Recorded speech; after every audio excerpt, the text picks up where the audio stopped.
Aujourd'hui, sur Point Virgule, nous suivrons pas à pas le professeur Casimir Memento qui nous entretiendra sur le philosophe John Stuart Mill. Nous retrouvons le professeur Memento à son domicile.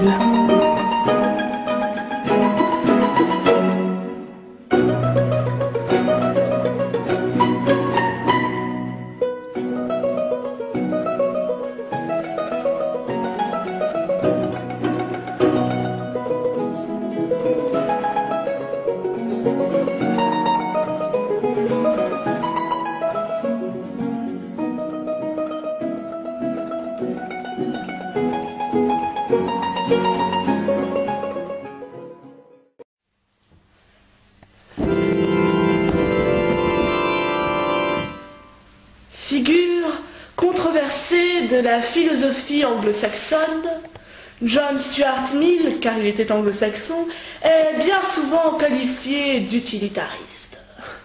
Certes, il a adhéré au mouvement de l'utilitarisme, mais le sien était un utilitarisme beaucoup plus atténué, oserais-je dire, beaucoup plus nuancé que celui par exemple d'un Bentham. Si le bonheur est le moteur principal des thèses de Mill, il s'agit d'un bonheur utile. La maxime qui pourrait résumer les réflexions de Mill, c'est « la qualité vaut mieux que la quantité ». Ainsi, pas de sacrifice inutile pour Mill. Non, ce que je veux exprimer par ce petit calembour, n'est-ce pas, c'est le fait que, par exemple, le dévouement chez Mill n'est nécessaire que lorsqu'il est indispensable et qu'il fait profiter à l'ensemble de la communauté. C'est ce qui s'appelle la morale de l'utilité.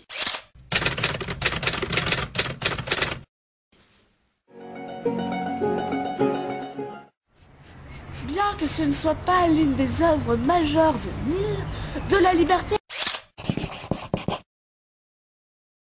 reste néanmoins une réflexion profonde sur les rouages et mécanismes de notre société.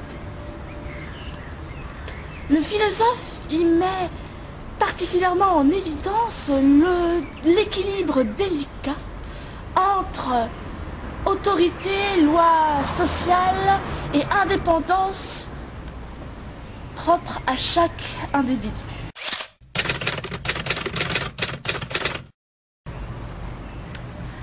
Ainsi,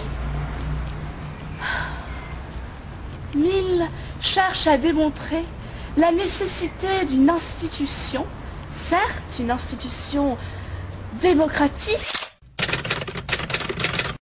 une institution qui contrôle la société, mais une institution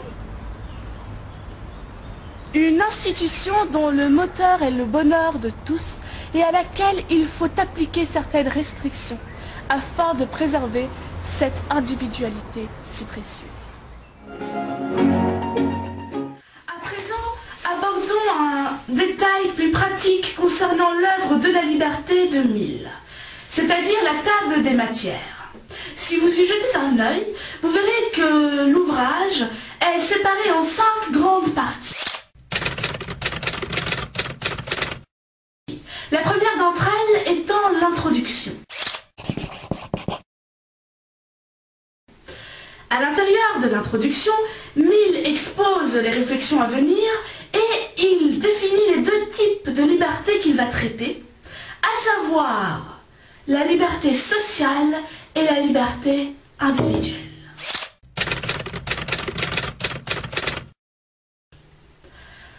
Alors, ensuite, au cours des 3 parties suivantes, il développe ses réflexions.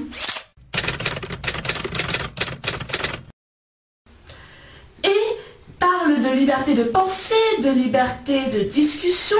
Il insiste sur le paradoxe entre droit humain et restrictions sociales dues par exemple aux institutions judiciaires. Enfin, La 5e partie, intitulée Application, est peut-être la partie la plus intéressante de cette œuvre. Car en effet, il s'agit de la pratique après la théorie. Mill s'efforce d'illustrer ses propos par des exemples à la portée de tous, car issus du quotidien, tels que le commerce par exemple, et qui font office de conclusion.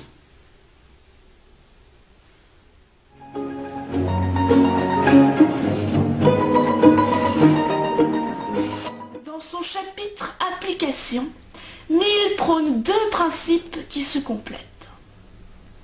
D'une part, le fait qu'un individu est libre d'agir en son intérêt tant qu'il ne porte pas préjudice à la société.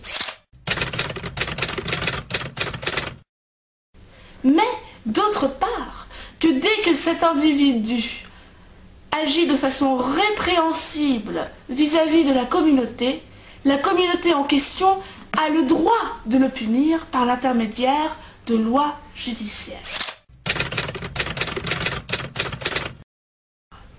Mais la question qui se pose alors, c'est: a-t-on le droit d'empiétrer la liberté d'un individu qui agit, qui ne porte pas préjudice à la société, mais qui agit de façon risquée vis-à-vis de lui-même? Que faut-il faire face à une telle situation? Le laisser libre? Le forcer? Je vous laisse découvrir la réponse à cette question, ainsi que tant d'autres réponses dans cette œuvre magnifique.